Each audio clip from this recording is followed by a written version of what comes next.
Hi friends, എല്ലാവർക്കും നമസ്കാരം. ഇന്നൊരു സ്നാക്കിൻ്റെ റെസിപ്പി ആയിട്ടാണ് വന്നിട്ടുള്ളത്. നമ്മളിത് ഉണ്ടാക്കുന്നത് പഴുത്ത മാങ്ങ വെച്ചിട്ടാണ്. സാധാരണ നമ്മൾ മാങ്ങ കൊണ്ട് പലതരത്തിലുള്ള റെസിപ്പീസും ചെയ്യാറുണ്ട്. അതൊക്കെ കുറച്ച് വ്യത്യാസമായിട്ട് മാങ്ങ കൊണ്ടുള്ളൊരു സ്നാക്കിൻ്റെ റെസിപ്പിയാണ് നമ്മളിന്ന് ചെയ്യുന്നത്. ഇത് നമുക്ക് വളരെ എളുപ്പത്തിൽ ഉണ്ടാക്കിയെടുക്കാൻ പറ്റും, അതുപോലെ തന്നെ നല്ല ടേസ്റ്റിയാണ്. അപ്പോൾ നമുക്ക് ഇതെങ്ങനെയാണ് ഉണ്ടാക്കാൻ നോക്കാം. ഈ ഒരു സ്നാക്കിന് വേണ്ടി ഞാനിവിടെ അത്യാവശ്യം നല്ല മധുരവും പുളിയൊക്കെ ഉള്ള ഒരു വലിയ മാങ്ങയാണ് എടുത്തിട്ടുള്ളത്. ഈ മാങ്ങ എടുക്കുമ്പോൾ നമ്മൾ ശ്രദ്ധിക്കേണ്ട കാര്യം എന്താണെന്ന് വെച്ചാൽ ഒരുപാട് പഴുത്തു പോയിട്ടുള്ള മാങ്ങ അതിനായിട്ട് എടുക്കരുത്. നമുക്കിനി ഇത് ഫ്രൈ ചെയ്തെടുക്കുകയാണ് വേണ്ടത്. അപ്പോൾ ഒരുപാട് പഴുപ്പ് കൂടി കഴിഞ്ഞാൽ ഫ്രൈ ചെയ്യുന്ന സമയത്ത് ഇത് നന്നായിട്ട് വെന്തു പോവും. അപ്പോൾ കഴിക്കുമ്പോൾ അത്ര ടേസ്റ്റ് ഉണ്ടാവില്ല. അതായത് നമ്മൾ ഫ്രൈ ചെയ്ത് കഴിക്കുന്ന സമയത്ത് മാങ്ങയുടെ കഷ്ണം നമുക്ക് കടിക്കാനായിട്ട് കിട്ടണം. അപ്പോൾ ആ ഒരു രീതിയിലുള്ള മാങ്ങ നമുക്ക് അതിനായിട്ട് എടുക്കാം. പിന്നെ വേറൊരു കാര്യം എന്താണെന്ന് വെച്ചാൽ അതിനായിട്ട് നാരുള്ള മാങ്ങ നമ്മൾ എടുക്കണ്ട കേട്ടോ. നാരുള്ള മാങ്ങയാകുമ്പോൾ അത് കഴിക്കുന്ന സമയത്ത് അത്ര ടേസ്റ്റ് ഉണ്ടാവില്ല. അപ്പം നമുക്കത് എങ്ങനെ ഉണ്ടാക്കാൻ നോക്കാം. അപ്പോൾ അതിന് വേണ്ടിയിട്ട് ആദ്യം ഈ മാങ്ങയുടെ തൊലിയൊന്ന് ചെത്തിക്കളയണം. അതിനുശേഷം ഇതൊന്ന് കഷ്ണങ്ങളാക്കിയിട്ട് കട്ട് ചെയ്തെടുക്കണം.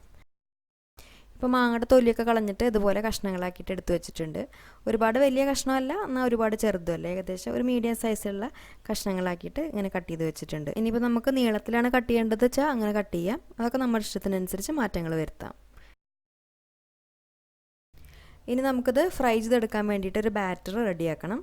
അപ്പോൾ അതിന് വേണ്ടിയിട്ട് ഒരു 1/4 കപ്പ് മൈദ എടുക്കാം. ഈ മൈദയ്ക്ക് പകരമായിട്ട് നമുക്ക് വേണമെന്നുണ്ടെങ്കിൽ ഗോതമ്പ് പൊടി എടുക്കാം. പിന്നെ ഒരു 1.5 ടേബിൾ സ്പൂൺ അരിപ്പൊടി ചേർത്ത് കൊടുക്കാം. അതായത് ഈ സ്നാക്കിന് നല്ലൊരു ക്രിസ്പിനെസ് കിട്ടാൻ വേണ്ടിയിട്ടാണ് അരിപ്പൊടി ചേർക്കുന്നത്.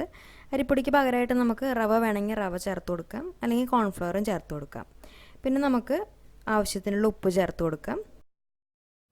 പിന്നെ ഈ മാങ്ങ ഫ്രൈ ചെയ്തെടുക്കുന്ന സമയത്ത് അതിൻ്റെ കോട്ടിങ്ങിന് നല്ലൊരു മധുരത്തിന് വേണ്ടിയിട്ട് 1 ടീസ്പൂൺ പഞ്ചസാര ചേർത്ത് കൊടുക്കാം. അതിന് ശേഷം 2 നുള്ള് മഞ്ഞൾപ്പൊടി ചേർത്ത് കൊടുക്കാം, നല്ലൊരു കളർ കിട്ടാൻ വേണ്ടിയിട്ടാണ്. പിന്നെ ചേർക്കുന്നത് 1/2 ടീസ്പൂൺ മുളക് പൊടി. ഇത് നമ്മൾ കുറച്ച് സ്പൈസി ആയിട്ടാണ് ഫ്രൈ ചെയ്തെടുക്കുന്നത്. പഴുത്ത മാങ്ങയിൽ നമ്മൾ മുളക് പൊടിയും ഉപ്പൊക്കെ ചേർത്തിട്ട് കഴിക്കുമല്ലോ, അപ്പോൾ നല്ലൊരു ടേസ്റ്റാണ്. അപ്പോൾ ആ ഒരു ടേസ്റ്റ് കിട്ടാൻ വേണ്ടിയിട്ടാണ് ഞാനിപ്പോൾ ഇതിൽ മുളക് പൊടി ചേർത്തിട്ടുള്ളത്. ഇനിയിപ്പോൾ നമുക്ക് എരിവ് വേണ്ടാന്നുണ്ടെങ്കിൽ മുളക് പൊടി ഒഴിവാക്കും ചെയ്യാം. ഇനി നമുക്കിതെല്ലാം കൂടിയിട്ടൊന്ന് മിക്സ് ചെയ്തെടുക്കാം. ഇപ്പോൾ ഇതെല്ലാം നന്നായിട്ട് മിക്സ് ചെയ്തെടുത്തിട്ടുണ്ട്. ഇനി നമുക്കിത് പഴംപൊരിക്കൊക്കെ നമ്മൾ ബാറ്റർ റെഡിയാക്കില്ലേ, അതുപോലെ തന്നെ അധികം ലൂസും അല്ല അധികം കട്ടിയിലും അല്ലാത്ത രീതിയിൽ ഒരു ബാറ്ററാക്കി എടുക്കാം. അപ്പോൾ വെള്ളം കുറച്ചായിട്ട് ഒഴിച്ചു കൊടുത്തിട്ട് ഇതൊന്ന് ലൂസാക്കി എടുക്കാം. ഇപ്പോൾ നമ്മുടെ ബാറ്റർ റെഡി ആയിട്ടുണ്ട്. ഈ ഒരു കൺസിസ്റ്റൻസിയിലാണ് ഞാനിപ്പോൾ ഇത് ഉണ്ടാക്കിയെടുത്തിട്ടുള്ളത്. ഇനി നമുക്ക് മാങ്ങയുടെ പീസസ് ഓരോന്നായിട്ട് ബാറ്ററിൽ മുക്കിയിട്ട് ഫ്രൈ ചെയ്തെടുക്കുകയാണ് വേണ്ടത്. അപ്പോൾ അതിന് വേണ്ടിയിട്ടൊരു പാൻ അടുപ്പത്ത് വെച്ചിട്ടുണ്ട്. പാനിൽ എണ്ണ നന്നായിട്ട് ചൂടായിട്ടാണ് ഇരിക്കുന്നത്. ഞാനിപ്പോൾ എടുത്തിട്ടുള്ളത് സൺഫ്ലവർ ഓയിലാണ്. നിങ്ങൾക്ക് വേണമെന്നുണ്ടെങ്കിൽ വെളിച്ചെണ്ണ എടുക്കാം. എണ്ണ നന്നായിട്ട് ചൂടായി വന്നതിന് ശേഷം നമുക്ക് മാങ്ങയുടെ പീസസ് ഓരോന്നായിട്ട് ഈ മാവിലൊന്ന് ഡിപ്പ് ചെയ്തെടുക്കാം.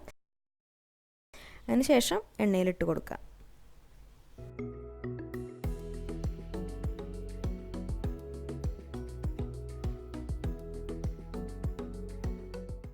ഇനി ഇതൊരു മീഡിയം ഫ്ലെയിമിലിട്ടിട്ട് ഏകദേശം ഒരു ഗോൾഡൻ ഷെയ്ഡ് ആവുന്നത് വരെ നമുക്ക് ഫ്രൈ ചെയ്തെടുക്കാം. ഇപ്പോൾ ഒരു സൈഡ് റെഡി ആയിട്ടുണ്ട്. ഇനി നമുക്ക് തിരിച്ചിട്ട് കൊടുത്തിട്ട് മറ്റേ സൈഡും ഇതുപോലെ തന്നെ ഫ്രൈ ചെയ്തെടുക്കാം.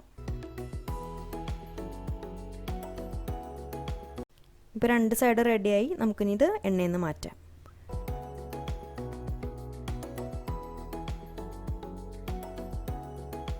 ഇതുപോലെ ഇനി നമുക്ക് ബാക്കിയുള്ള പീസസും ഫ്രൈ ചെയ്തെടുക്കാം.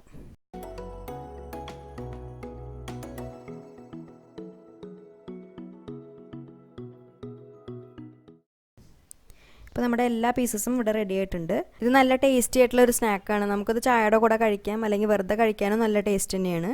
പിന്നെ നമ്മൾ പഴംപൊരിയൊക്കെ ഉണ്ടാക്കിയെടുക്കില്ലേ, അതുപോലെ പെട്ടെന്ന് തന്നെ ഉണ്ടാക്കിയെടുക്കാനും പറ്റും. പഴംപൊരിയേക്കാളും കുറച്ച് സ്പൈസി ആണെന്ന് മാത്രം. ഇത് അത്യാവശ്യം നല്ല പുളിയും മധുരവും ഉപ്പും എരിവൊക്കെ കൂടിയിട്ട് നല്ല സൂപ്പർ ടേസ്റ്റി ആയിട്ടുള്ളൊരു സ്നാക്കാണ്. അപ്പോൾ ഈ റെസിപ്പി നിങ്ങൾക്ക് ഇഷ്ടപ്പെട്ട ഉണ്ടാക്കി നോക്കിയിട്ട് അഭിപ്രായം അറിയിക്കൂ. പിന്നെ വീഡിയോ ഇഷ്ടപ്പെടുകയാണെങ്കിൽ ലൈക്ക് ചെയ്യാനും ഷെയർ ചെയ്യാനും മറക്കരുത്. അതുപോലെ ഈ ചാനൽ ഇതുവരെ സബ്സ്ക്രൈബ് ചെയ്യാത്തവർ ആരെങ്കിലും ഉണ്ടെങ്കിൽ ഒന്ന് സബ്സ്ക്രൈബ് ചെയ്തോളൂ.